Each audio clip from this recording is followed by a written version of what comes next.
Hi friends, welcome to my YouTube channel Sanjay academy. देखिए, बहुत से कैंडिडेट हमसे पूछते हैं कि सीटेट के लिए हमें सेकेंड लैंग्वेज के रूप में संस्कृत लेनी चाहिए या इंग्लिश लैंग्वेज को लेना चाहिए, कौन सी लैंग्वेज बेटर रहेगी जिससे कि हमारा एक अच्छा स्कोर बन सके। ठीक है, तो मैं संस्कृत और हिंदी दोनों के बारे में आपको बता दूंगा, फिर आप जैसा समझे वैसा करें। फिर आप चाहे संस्कृत ले या इंग्लिश ले। देखिए, सीटेट के लिए आपको हमारे हिसाब से इंग्लिश लैंग्वेज को प्रीफर करना चाहिए। अगर आप टेट का फॉर्म भरने जाते, स्पेशली मैं यूपी टेट की बात कर रहा हूँ, तो उसके लिए आपकी संस्कृत ज़्यादा बेटर रहती। क्यों?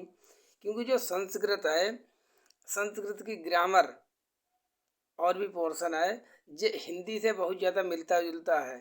ठीक है, और जैसे जो टेट होता है, टेट में तो फैक्चुअल क्वेश्चन पूछे जाते हैं टू द पॉइंट होके, उसमें कोई पैडागोजी तो पोर्शन होता ही नहीं। तो संस्कृत जो लैंग्वेज है वो यूपी टेट के लिए, और टेट के बारे में मुझे पता नहीं है, मैं यूपी टेट के बारे में जानता हूँ ज़्यादा। तो यूपी टेट के लिए आपको संस्कृत को प्रीफर करना चाहिए, लेकिन सीटेट का के लिए आपको जो है इंग्लिश लैंग्वेज को लेना चाहिए। क्यों लेना चाहिए मैं आपको बताऊं। देखिए, ये जो इंग्लिश लैंग्वेज है, पहली बात तो इंग्लिश का जो पेपर होगा वो संस्कृत की अपेक्षा कुछ सरल ही होगा, क्योंकि संस्कृत में भी बहुत ज़्यादा लंबे लंबे पैराग्राफ होते हैं। होते तो इंग्लिश में भी है, लेकिन अगर आपको जब ना तो इंग्लिश अच्छे से आती है ना तो संस्कृत से अच्छे से आती है, तो आपको मेहनत तो करना है दोनों में लैंग्वेज में। तो आप संस्कृत में ज़्यादा मेहनत करने के बजाय आप इंग्लिश में मेहनत कर लो, क्योंकि इंग्लिश में अगर आपने सीख ली तो इंग्लिश ऐसा कोई भी टीचिंग एग्जाम नहीं है जिसमें कि इंग्लिश आती नहीं है आगे, लेकिन संस्कृत नहीं आएगी, ये कन्फर्म है। तो आपको इसलिए इंग्लिश को प्रीफर करना चाहिए। इस बहाने आपकी इंग्लिश ही अच्छी से और तैयार हो जाएगी। अगर थोड़ी बहुत कम भी आती तो और ज़्यादा इम्प्रूव हो जाएगी। और जो आपका स्कोर होगा वो, मेरा मानना है पर्सनल है, कि जो इंग्लिश में आपके मार्क्स होंगे वो संस्कृत के अपेक्षा एक दो नंबर ज़्यादा ही होंगे। फिर अगर आपको संस्कृत आती है अच्छे से, दैट्स ओके, नो प्रॉब्लम, तो आपको तो संस्कृत ही लेनी है।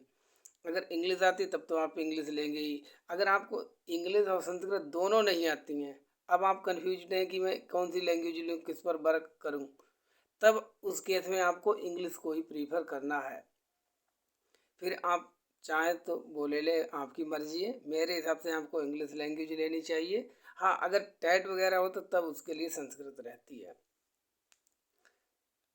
हमने दोनों लैंग्वेजों के बारे में आपको बता दिया है। अब देखिए, जो संस्कृत होती है, संस्कृत की पैडागोजी जो होती है वो बहुत ज़्यादा समझने में दिक्कत होती है। क्यों? क्योंकि संस्कृत की पैडागोजी जो होती है वो बिल्कुल संस्कृत में ही होती है, बीच कुछ इंग्लिश के बारे में वर्ड लिख दिए जाते हैं, इसलिए इसको समझना पैडागोजी को ज़्यादा कठिन पड़ जाता है। अब इंग्लिश के बारे में आपको बता दूँ। इंग्लिश की आप अगर जब आप हिंदी की पैडागोजी पढ़ेंगे, इंग्लिश की पैडागोजी पढ़ेंगे, तो इंग्लिश की पैडागोजी हिंदी में मिल जाती है, हिंदी की इंग्लिश में। हमको सिंपल ट्रांसलेशन जो होता है आता है। जैसे चाइल्ड सेंटर्ड एजुकेशन है, तो इसका मतलब होगा बाल केंद्रित शिक्षा, डायरेक्ट सबको पता। लेकिन संस्कृत में इसका जो अनुवाद होगा उसको समझने में थोड़ी प्रॉब्लम होगी, टाइम लगेगा। और जब टाइम समझने में ही लगेगा तो आंसर करने में भी टाइम लगेगा। इसलिए मैं आपको बता रहा हूँ कि इंग्लिश ले लो। देखिए, मुझे बहुत दोनों लैंग्वेजें आती हैं, दोनों लैंग्वेज मैंने पेपर किया है। एक बार मैंने सीटेट में इंग्लिश लैंग्वेज ली थी, एक बार संस्कृत लैंग्वेज ली, लेकिन जो मेरे इंग्लिश में मार्क्स हैं वो संस्कृत से कुछ ज़्यादा ही आए हैं, ऐसा नहीं है। और यूपी टेट में मैं बता दूँ, मैंने संस्कृत लैंग्वेज को लिया था, इंग्लिश को नहीं लिया था। संस्कृत और इंग्लिश में सॉरी, संस्कृत और हिंदी दोनों में मिला के मेरे जो मार्क्स थे वो 54 थे आउट ऑफ 60। ठीक है, बहुत ज़्यादा तो नहीं थे लेकिन बहुत कम भी नहीं थे।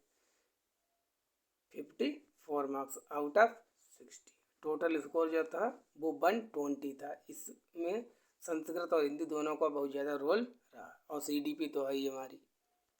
ठीक है, तो अब आपके ऊपर है, आप जैसा चाहें वैसा करें।